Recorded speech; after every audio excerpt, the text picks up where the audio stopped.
And this is Real Estate Underground. Greetings and salutations, Real Estate Undergrounder. Matthews with the Real Estate Underground. Thank you so much for joining us today. Today, I have a gentleman who I actually had the pleasure of being on his podcast not that long ago, Jason Balara of Lark Capital. Jason, nice to see you again, my friend. How you doing today? I am good, and it's great to see you. Thanks for having me on. I really appreciate it. Yeah, absolutely. One of the things that I'm always looking to get smarter about is raising capital, right? And I understand that in addition to your multifamily investments and your capital raising for other syndicators, I got a little bird told me that you also have a fund that's about to come out, and I'm eager to pick your brain about that because that's something that we're looking at here at Clark Street as well. It's definitely something I'm very excited about. I think for a couple of reasons. In terms of capital raising, it's interesting. People, when you think of the fund, I think outwardly people think it's strictly for capital raisers because a lot of people think of it as maybe the fund to fund model. My fund, I think, what's that? Not necessarily. And that's the thing is what I'm realizing as I've dug in on this is you pretty much can structure it however you want. And I got in my mind, do I want to do a fund? Why do I want to do a fund? And then there had to be, I wanted to do it, I guess, my way. And so figuring out what I wanted in the fund and then figuring out then almost the second step, which maybe some people think this is backwards, but then the second step was figure out how to do it. But ultimately it is mainly, right. It's mainly real estate based. And some of these rules are SEC dictated in terms of the ratios within the fund. But the idea is it's going to be real estate based, multifamily, but with a small component of it will also invest in cash flowing businesses. So my kind of thought process here is, and really I thought of this because it's what I was going to do for my own family, my own personal portfolio. And I thought, why don't we do that for investors too? But the idea is right now, not that you can't cash flow in real estate, but it's a little bit harder. It's becoming as much of, at least in the markets that I'm investing in, is becoming as much about appreciation and tax benefits as it is at a pure cash flow play. Right. And so I thought, okay, here we are in this market cycle, call it a recession, call it whatever you want to call it. We're in this market cycle where a lot of operators, including us, have had to pause distributions. And so people that were counting on, they're looking at this from a passive income cash flow perspective. Right. It impacts your finances, right? It has impacted my own finances because I invest in all my own deals and I invest in other people's deals. Right. That lack of cash flow right now started to become something I was really thinking about. And so what I did first is I ramped up my own business in order to generate cash flow. And there are a number of people, and the first one that comes to mind is Cody Sanchez, but she's got a big presence online and social media, and her whole thing is buying boring businesses. And I've been looking at that for a while now and really had it in the back burner. But then I thought, okay, if our real estate isn't cash flowing right now, what do we do? How do we balance that out? Sure. And so I started looking, and she's spot on. The cash flow or the boring businesses can be extremely highly cash flowing. Yeah. And so my thought process was, okay, I'm going to mix the two together. And that's what I decided to do in the fund. And then I said, okay, I went to my SEC attorney and I was like, first of all, can I do this? Yeah. Second of all, how do I do it? What's right? Yeah. And it's just for, if anybody's curious, you're limited to a 20% in the business component. So the ratio has to be 55% of the fund needs to be, at least 55% of the fund needs to be invested in real estate on which I hold title. So my own deals, basically, where I'm a part of the GP.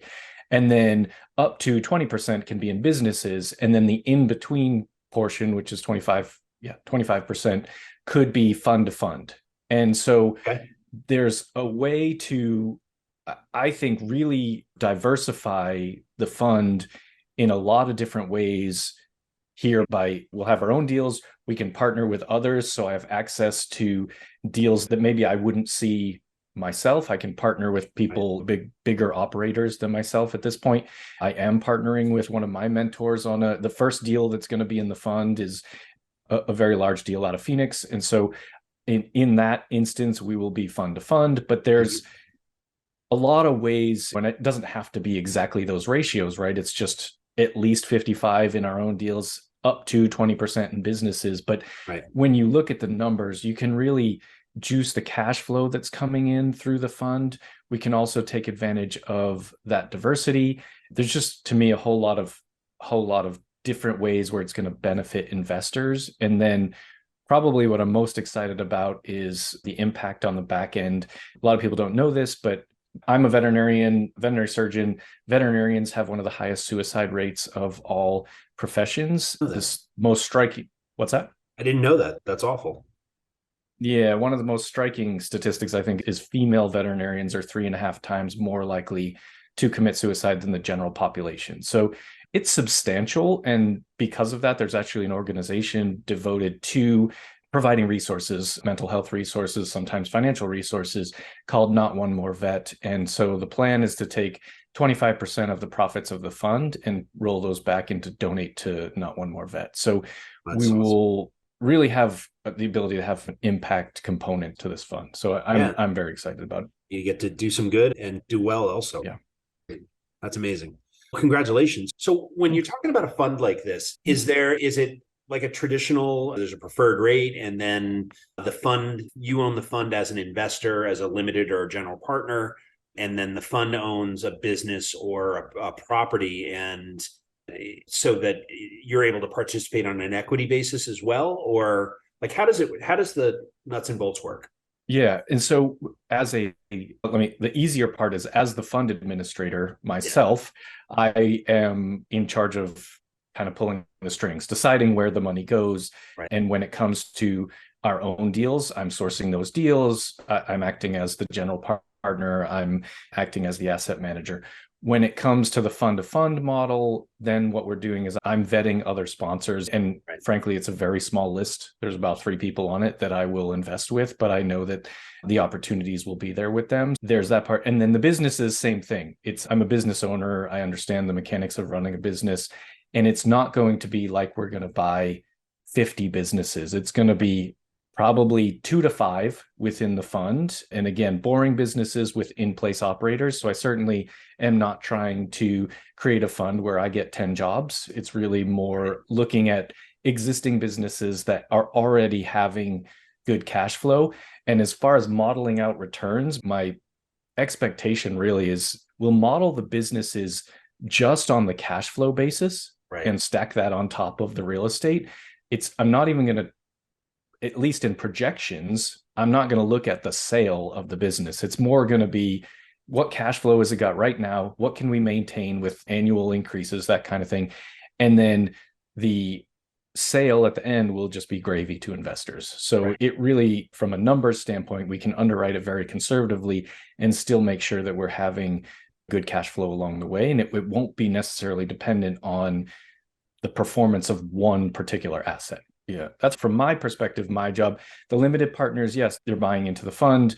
They're buying shares of the fund. So it is a blind fund, so they won't be picking which investments they're in. They're putting their trust in me and Lark Capital and what we're about. And so the idea is that we can provide what I think will be a great preferred return with plenty of room for upside on top of that. And they still get to participate in the tax benefits, all of the same stuff you would on a per deal basis on sort of your standard syndication, you get through a fund. Excellent. And carried interest, which is a beautiful thing. As long as it still survives. So far, so good. Right. Okay. And I'm curious, when you talk about boring businesses, right? And I'm a fan of Cody's as well. I follow her on Twitter and I've been intrigued by the business model. When you look at boring businesses, I think plumbing businesses, cleaning businesses, and I'm curious, laundromats. What kind of businesses are you thinking of when you're talking about that kind of asset? Similar. You can think about the construction world. And to be honest with you, the construction world was where I thought I would go with this, because I've been doing construction since I was a teenager. So the idea of buying construction businesses makes a lot of sense to me. I can also, in theory, use them in my value add investing. However, the one thing that I see as, and if it's already, you really have to look at the numbers here, but the problem is construction businesses can be pretty upfront cash heavy. So you've got to buy materials to get a job done. So if you have a well-run construction business where you're ahead of the game, your cash flow is ahead of the game, so you buy those materials without strapping yourself and being cash poor during each project, then great. If you see the opportunity to turn a business into that type of model, then great. But unfortunately, a lot of construction businesses are almost on a job-to-job basis, right? So they essentially can't afford to buy the supplies for the next job until they get paid for the one that they For the last one are currently working on. So that's how it currently exists. Now, it doesn't say that potentially means there are opportunities to go into a construction business and flip that model around. But so, like I said, initially construction businesses is what I really thought would be the way to go. However, as you mentioned, laundromats is another good one, cleaning businesses, things with low overhead. I would add to that list car washes. Surprisingly to me, but maybe not to other people, nail salons or beauty salons tend to be extremely high cash flowing, which I was shocked by. So I spoke with a business broker and he's like, yeah, exactly. Like we have this nail salon that we're selling. If it be something, and I initially scoffed at it. I was like, nail salon, what am I going to do with a nail salon? But then I looked at the numbers and I was like, yes, nail salons are the way to go. And it makes sense if you look at it from an overhead perspective. Once you've done the initial investment of having a nice experience when people come in to get whatever I don't even know, manicures, pedicures, whatever happens in a nail salon. My wife knows these things, but when you create that experience, now in terms of supplies and things like that, it's actually pretty inexpensive, and the employees can be paid essentially on a production model where it's 1099 and they get a portion, or the business gets a portion of whatever revenue they bring in. So it can be structured very beneficially to have a pretty high cash flowing component to it. That was one that and so I started looking in that space, the sort of aesthetics and beauty space, and like almost everything in that space cash flows high. There's med spas, things like that. And I was certainly those are on the list. We talk about boring businesses. They're not boring to the people using them. And I don't think that's necessarily what Cody means when she refers to it that way. I think she means boring in the sense that it's fairly easy to manage. Right. Really is what it comes down to. Not so much like she's not advocating for buying the next Uber or something like that. Like, she's talking about in place, already cash flowing, like you make a few tweaks to modernize it and then just be happy that money keeps rolling in the door.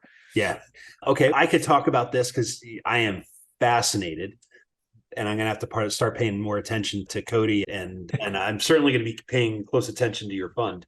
But this podcast is called The Real Estate Underground. So now I get to pick your brain about the fund. So in terms of the 55% that's going to target, we'll get to the fund of funds part.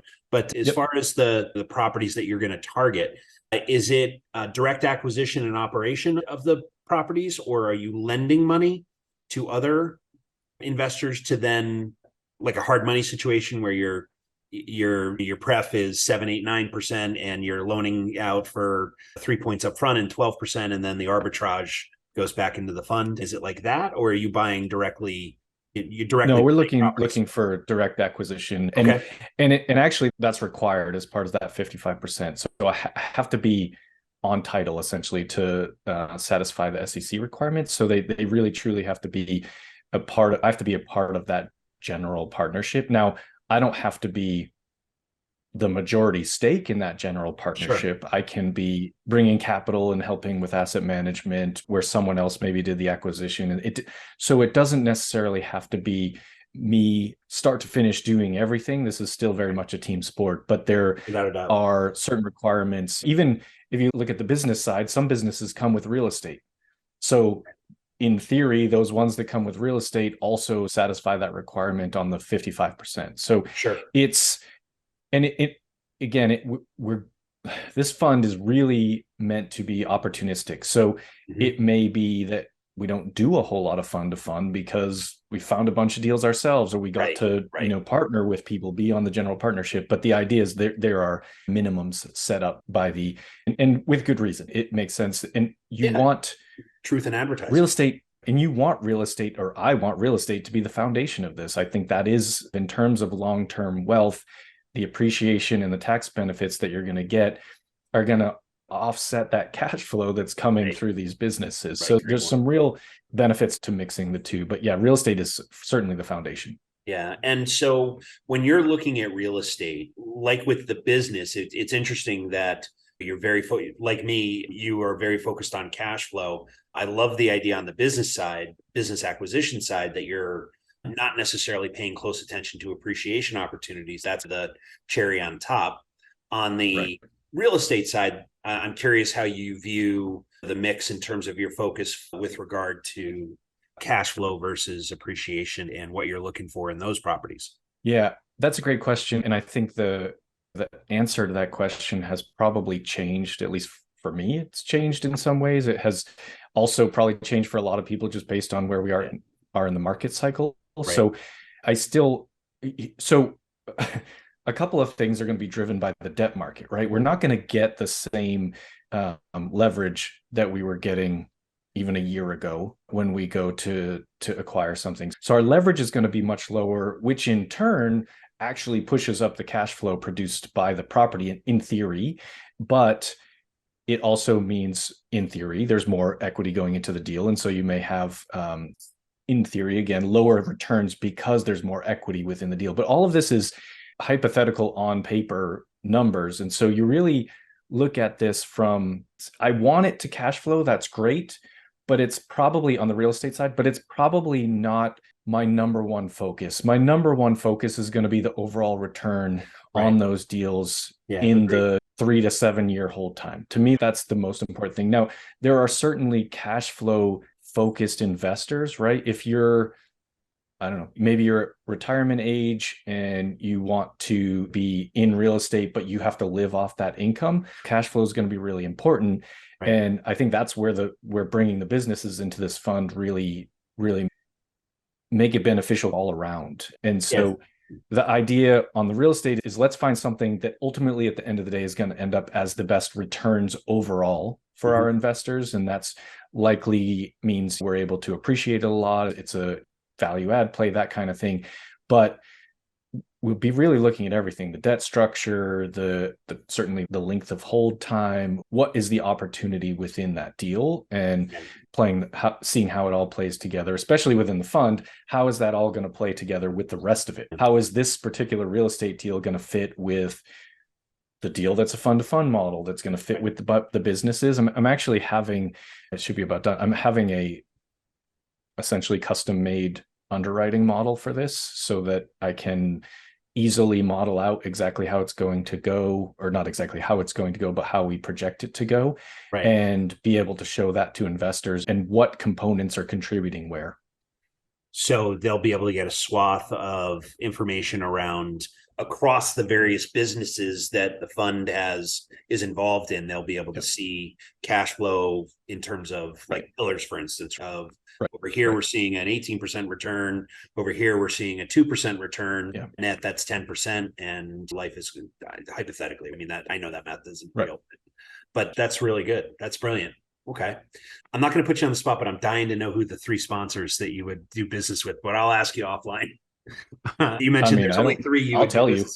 Yeah, I'll tell you if you, I think it's a really, people have to be, I think partnerships in this business are one of the top 2 most important things, if not the most important thing, because you are not likely to do syndication by yourself. And so unless you already have a large company, but even the people that have large companies are still partnering with others within their businesses and within their investments. But to me, there's a funny thing about, and I've talked about this with people on my podcast. There's a funny thing where people talk about their mentors as if they're someone hypothetical, right? They're like, oh, I did a mentorship, and they never mention names. And I'm very proud of my mentors. And so the people I would invest with is Ellie Perlman. She was one of my mentors, and Jay Scott and Ashley listen, they are also my mentors. And the reason is because I have a very firsthand look at how they run their businesses and how Right. the expectations within their deals. So if I'm going to put my investors' capital into a deal, it's going to be with someone that I trust 100% that it will be handled correctly, and I invest alongside them myself. I don't have a problem telling people that's no. That's And great. if people invest in the fund, I'll tell them who it's Yeah, of going to course, be. of So course. yeah, it's not a secret. And the 14 people that are listening to this podcast, that you just now 15 with me, but so thank you. But I'm always interested in how people pick their partners, right? Because there's a dating process that you have to go through to figure out how good a fit you are, both operationally, value system wise, whatever. And then there's the marriage, right? Of okay, when the marriage is some sort of general partnership document where we talk about, not only do we talk about here's how we're going to come together and here's what you're going to do and here's what I'm going to do, but also we're going to break up someday and it's a prenup as well. And I'm curious about your view on partnerships, and not necessarily the breakup part, but in terms of the dating. When you're evaluating a potential partner, what are some of the things that you're looking for beyond the obvious? They've got to be of high character and they have to be able to do math. Beyond that, I'm curious what you're looking for. Right. Yeah, it's a great question, and an often, I think, overlooked process, including by myself. Especially when you're starting out, as you just mentioned, the idea is to make sure that all of your values aligned, and you want to have complementary strengths and all this stuff. Like you can Google what should I look for in a real estate partner, right? And it'll list you off these 4 or 5 things that. And it's not that they're not important, but the reality, I think, is that when people are getting started, they're so focused on, I just need to get a deal, right? I just need to figure out how to get a deal. And so people skip the dating phase. And it's almost like and I think it happens all the time. I think you have to almost, and maybe the reality is that you have to do that and then you figure out what you like, because I also don't know that a lot of people starting out know what their strengths are or what roles they want to play in. And so being able to sit down with someone you just met and say, this is what you're going to do, this is what I'm going to do, it's a little bit of a learning process around each other. And I think at the end of the day, if you're in that situation, the one thing to keep front of mind is the most important thing is that deal to those investors.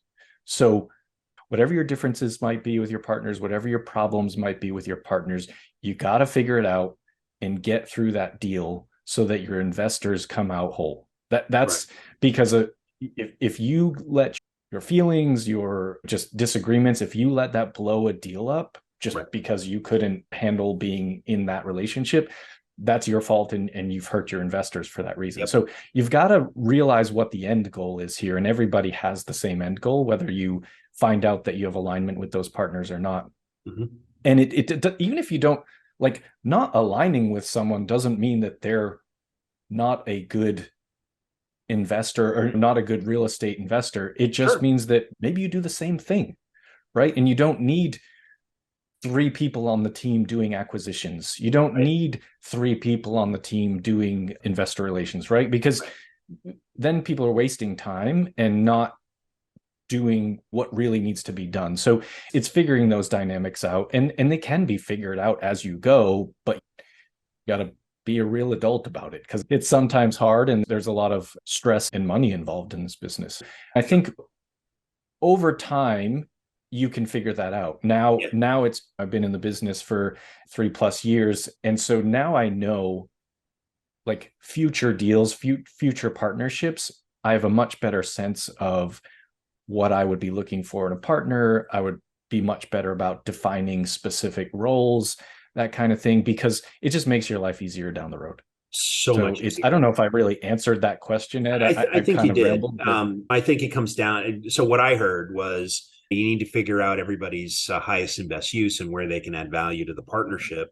And a lot of times there's overlap, because especially with somebody like me, a smaller operator who's graduating into larger projects, I've done acquisitions and the marketing to create inbound and the asset management piece and all that. And opinions vary on how good I am at some or all of those things. I think I'm pretty good at it, but But the fact is that if I come into a partnership with you and I want to be the asset manager and that's your wheelhouse, we've got to figure something out. And that is, like you said, it's an adult conversation, right? It's just okay, who's better at it?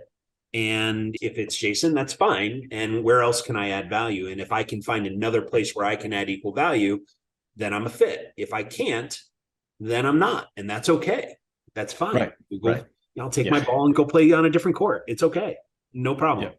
But you've got to have those conversations. And like you said, I think very few people do. And I am one of those people. I've had partnerships where I adored the human being and then figured, we'll figure it out as we go. And you don't. Right. And it's really stressful.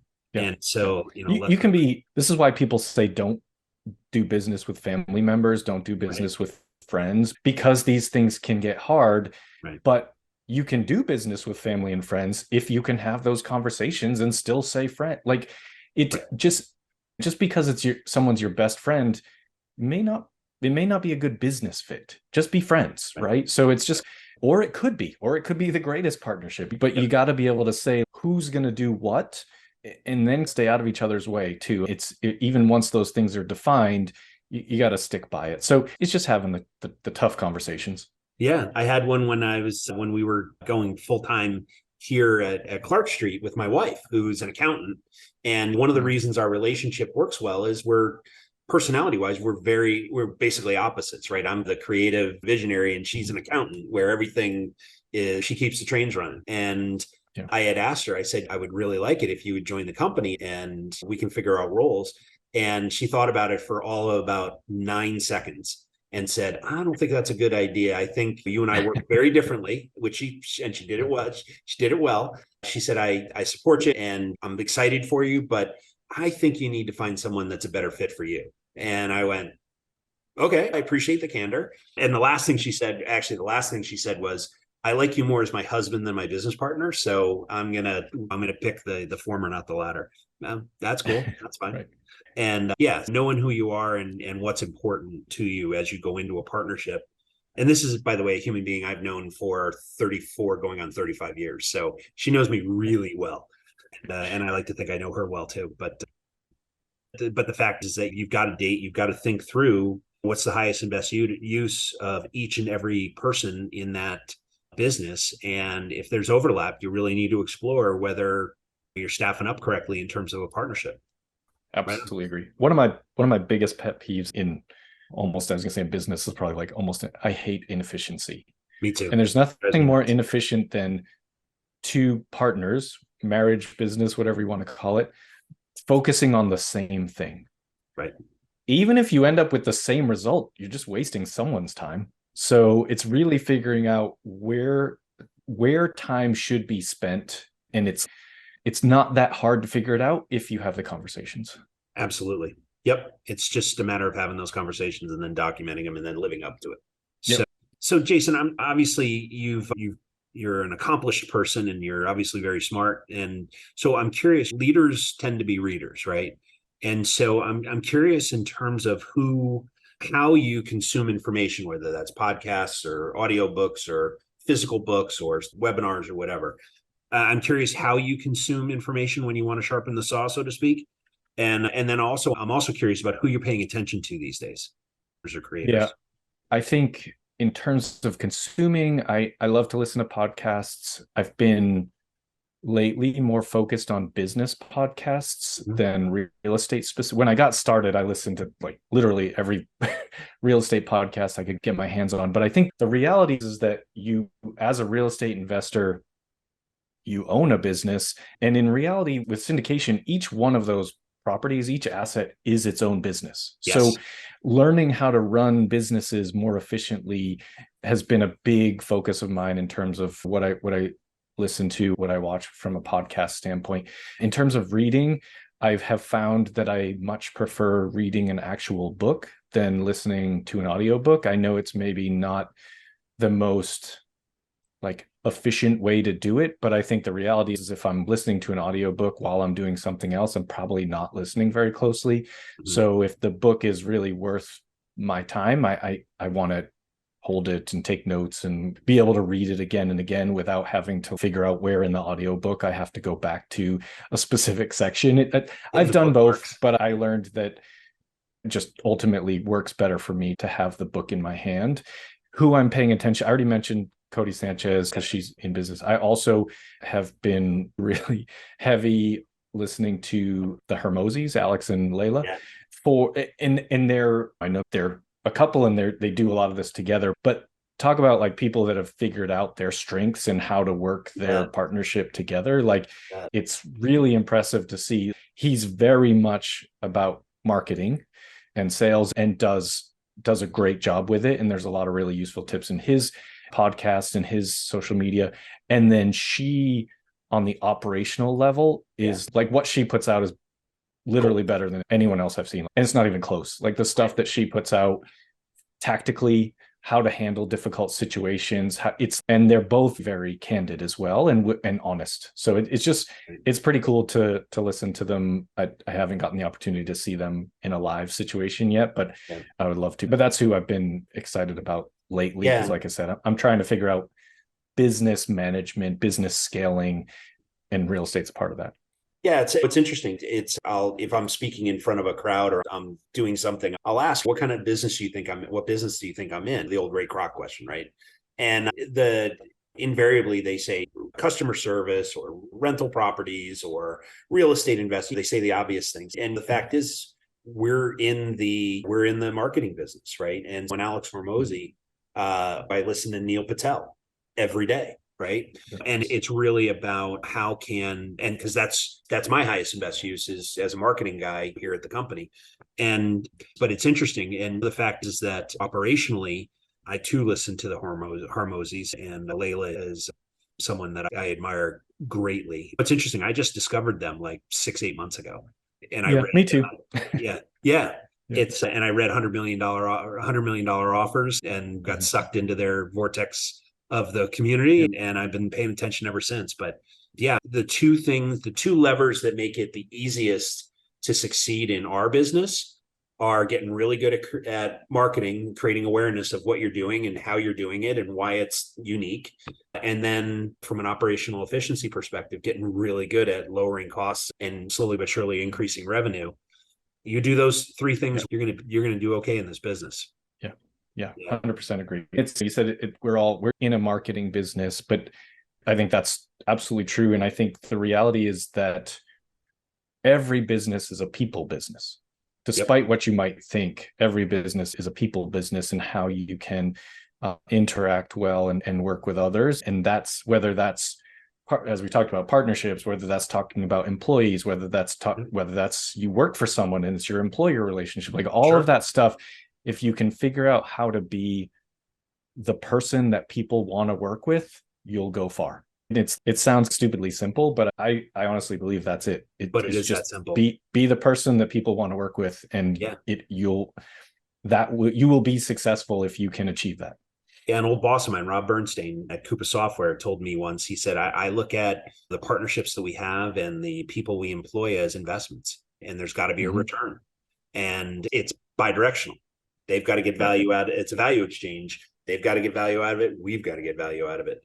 And when that works, it works great. When it doesn't work, it's time to move forward. The bidirectional point of it is extremely important. I think my goal, my expectation of my businesses is that no one will ever leave because they don't like working for me.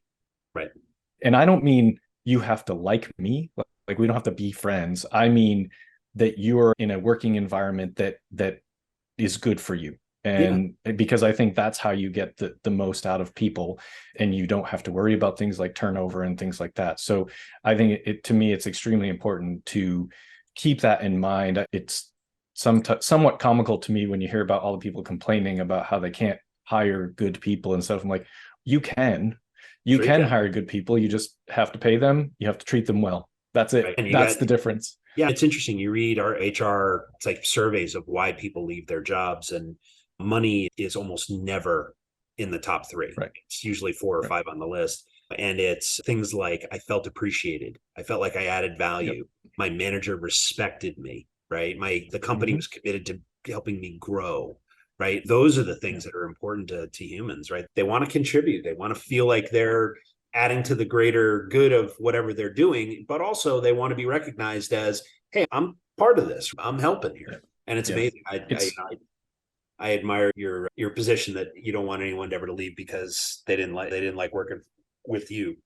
Yeah. If they can leave for other reasons, if it's to build their own business or it's because they have kids and want to stay home or they whatever. And I'll be their biggest cheerleader. I don't yeah, exactly. I will support you in that. I just don't want it. It shouldn't be because they were like, this guy yells at me all the time, or doesn't appreciate me, or whatever the case may be. It's just, as like I said, just be the person that people want to work with, and it'll serve you in really any capacity. Yeah, the flogging will continue until morale improves.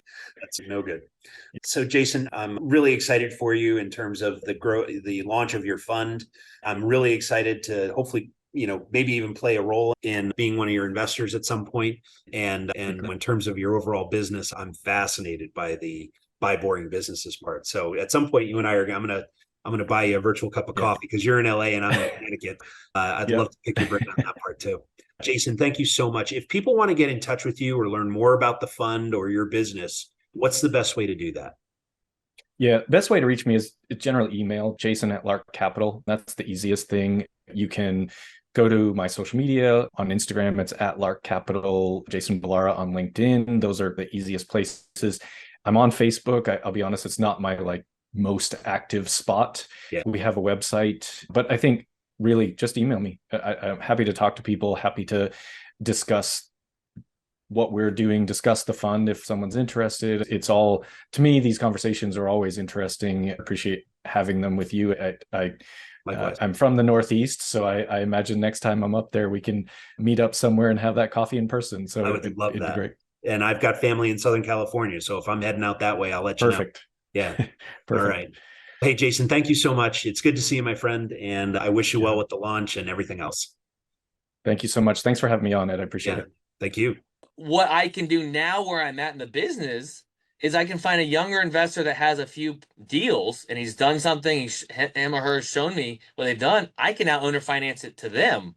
Yes. So I had some mentors that did that for me. Right. So now I can make good money helping them out. They don't have the money necessarily or can't get the financing. So it becomes a win-win.